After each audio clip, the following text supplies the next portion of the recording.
Okay, hello everybody out there that's watching this recording. I did the call this morning and recorded to my computer, and then it got deleted. So I'm coming back again to record this. Um, just a short little synopsis of what was shared during the Zoom call, because I promised some people that I would send them a recording. So here it is. Um, so today going to be talking about a book called The Power of Systems. And this book is written by Steve Chandler and Trevor Timbeck. It's a really amazing book. It's the best book that I've been reading. I'm not completely finished with it, but it's one of the greatest books that I've read recently. And it talks about creating a system that works in any area of your life. So take my business for example. When I started my coaching business, my system was, I would call it outside in. So I did all the things on the outside. I created a website. I started gathering an email list. I was posting on Facebook. I started doing TikTok. I did a lot of things on the outside, a lot of things that people told me I needed to do, create a brand, create a tagline, get your messaging in your language correct to be able to attract people into the business. And that was all fine and dandy. They're all things that are, they have some value. But I was missing the inside piece.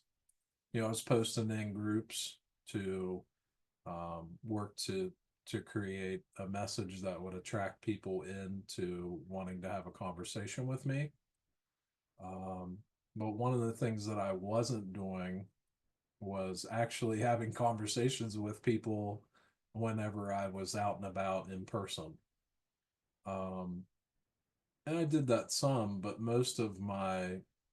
um, most of my system was more message people that I didn't know or message people that I did know and do it through Facebook or through some kind of um, messaging site. So it was very outside in. And as I have grown and as my business has grown, I've started to do things from a different system through the inside out system. So connect with people first. Don't need a website to connect. I don't need a business card. I don't need a brand. I don't need all these things.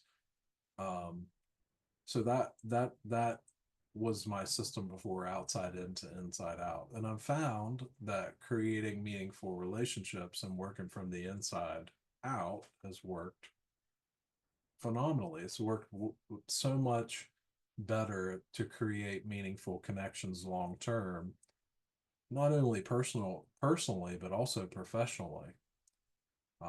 So that system has changed my world. And I didn't switch that system for a long time because, I was trying to figure out what I needed to do. What is the best thing that I can do to attract people to my business? And this, just to let you know, this isn't just about business. This is also about other things. It's about relationships. It's about personal health. It's about um, professional relationships as well. You can use the systems are in everything. And I'll give you some examples. But before I do that, let me talk about what my biggest takeaway so far has been from the power of systems is it's getting out of the system of figuring it out first before I act and creating a system where I act to find out what the results are going to be, to create a system that is trying things from a system of figuring out something first before I do it to the system of trying things and then allowing the results to dictate the next moves instead of wanting to know what to do first or how to do first. that's been one of the most powerful things.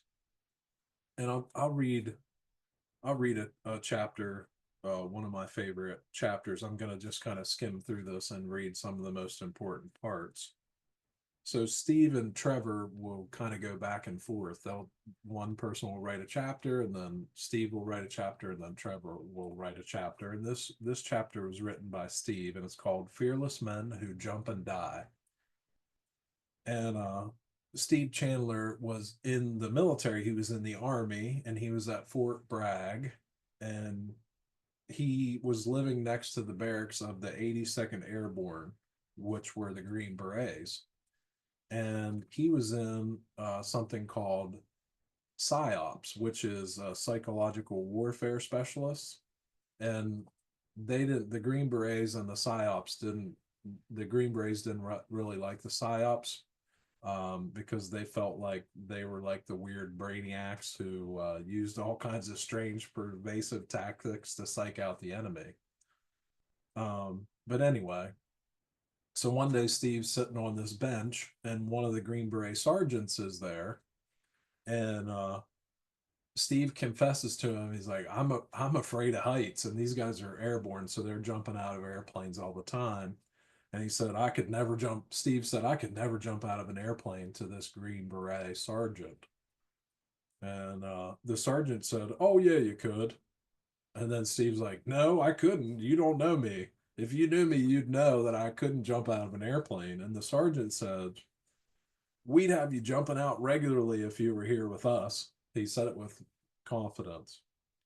And Steve says, well, I don't think so. I don't think so. And then the sergeant of the Green Berets, of the Airborne Green Berets, says, I tell you, we've got guys like you who didn't think they could jump out of an airplane, and they're jumping all day now, and they love it. And Steve is really like, what? How? What? And then he says, do you have psychiatrists that help people do this? Because they would definitely have to get over their fear first of jumping out of an airplane, right? And the Green Beret sergeant says, no, we'd take you up, we'd have your parachute on you, you'd be with the other guys, and when it came time to jump, you'd either jump or we'd help you. We'd help you out of the plane. We'll get you out of the plane one way or another. He said, we'll go up a few times, and pretty soon you jump. You don't want us to push you. That's kind of scary, being pushed out of an airplane. Not something you hope for. And Steve said, no, that's not. And the sergeant said, soon you'd be jumping on your own. And after a while, you couldn't wait to go up. You'd say, when can I go up again? And your fear would be gone. The sergeant was so certain that Steve began to believe him. And he was puzzled by that as well. Steve was puzzled, and he said, don't you have to first solve the psychological flaws and all my strains of cowardice that go all the way back to my childhood? And the sergeant looked at Steve like he was crazy, and he said, no, we don't deal with that. We're in the army. I mean, what are you talking about? And Steve shrugged and smiled and thanked him for the talk. And they parted ways. And Steve said he never forgot that conversation. And he said he looked back now, years later, to realize the sergeant had a system, and the system worked. It didn't include solving the psychology ahead of time, or figuring out the childhood, or going back and knowing, why didn't I do it? What was wrong? What was wrong with me? It didn't involve that. And Steve spent years thinking that he had to figure out all those things, the psychology, why he wasn't doing it, what was wrong with him, what happened in my childhood that's stopping me from doing this. So the psychological piece is all about us. And the systems don't solve us. They don't solve the imaginary problem of me. They just work because they work. And so Steve goes on to say, my first life coach was like that Green Beret sergeant. There were a few times when he had to push me. And then I learned to jump by myself. And after a lot of jumps, I started loving it. It was like showing up for my first coaching sessions and asking, when can I go up again? So I love that chapter, because it really puts into perspective what the book talks about through and through. is there's nothing wrong. There's nothing wrong with us. And when we try to figure out what's wrong, when we're trying to figure out what's wrong or how to do something, how much action are we taking? How much effort are we putting in? How many things are we doing? How many connections are we making? Did you get the answer? Goose egg, zero. We're not. There's no creation is happening. It's we're in our minds and we're like frozen. Probably like some of those guys are when they go up in the airplane right before they get thrown out. So that is the basis of the book. And this also speaks to it, which I love this quote. And I didn't put the whole quote in here accidentally, but no work or love will flourish out of guilt, fear, or hollowness of heart. Just as no valid plans can be made for the future by those who have no capacity for living now. No valid plans for the future can be made through thinking about what the valid plans of the future can be made. Those future plans are created in the moment. The ones that are valid are the ones that have meaning, or the ones that come to fruition in a way that allows joy and peace. Um, so that's a quick kind of a synopsis of that, and just to go back to the examples because I mentioned that I would.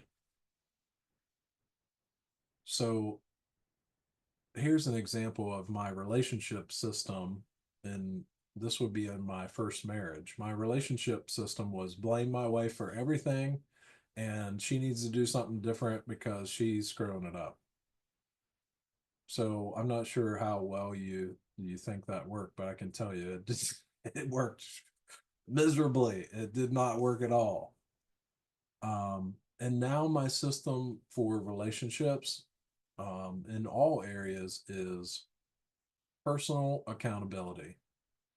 So seeing what can I do differently, and understanding what it is I can do to create that any particular relationship more meaningfully. So it's a system of seeing what I can do instead of seeing what the other person can do. And that's been a powerful system in my relationships that has allowed me to create more meaningful connections in all my relationships.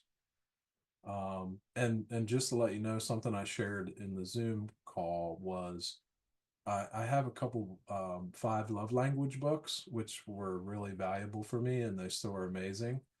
And so if you're not sure what to do or how to do it in a relationship, of some of the actions that you can take, I think we all really do know what to do, but we have some kind of thinking that tells us otherwise. Our system in those areas can be limited or not working. Let's say not working. It's either works or it doesn't.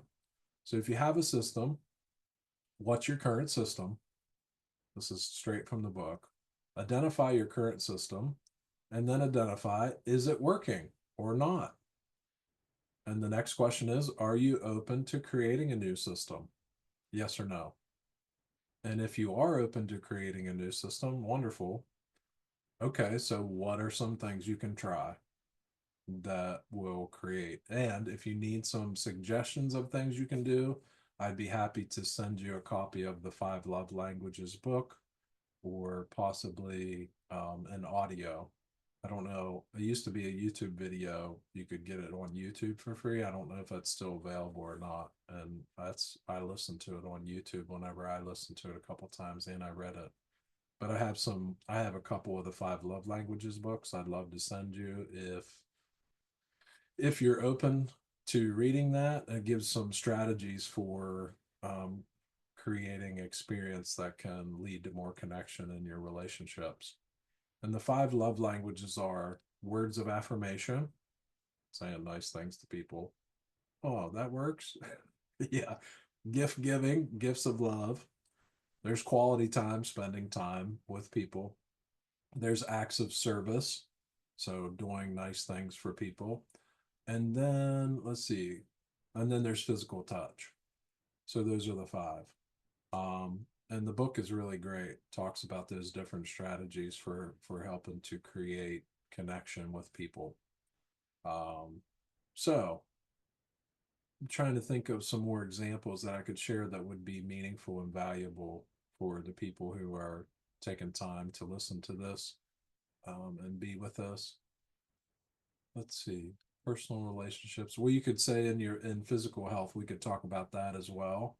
Um, would be what's your current system for creating your strength and physical well-being? And my current system is sitting on the couch eating chips. Okay, is it working? No, got it. Are you open to a new system? Yes. Okay, what's the new system? What's the new system? Well, get up and walk 30 minutes a day. Get up and walk 20 minutes a day. Take the steps instead of the elevator. And then trying those things out and creating that. So I hope this was valuable for you. Thank you so much for everybody who made it this far in the video. If you did, congratulations. And that's wonderful. If you have any kind of insights that you'd like to share, I'd love to hear what you heard in this, or if a question came up for you during this. Um, if any kind of question came up for you during while watching this, feel free to reach out to me, and I'd love to have a conversation with you about it. So if you would like, I don't have the answers, and I'd love to have a conversation to um, help you become more clear about how you can create a powerful system in your life, your relationship, with your health, in your business, with your work environment, whatever it is that you want to do to help you to see the path forward to create that. So thanks so much. Have a beautiful day. Love you all. Bye bye.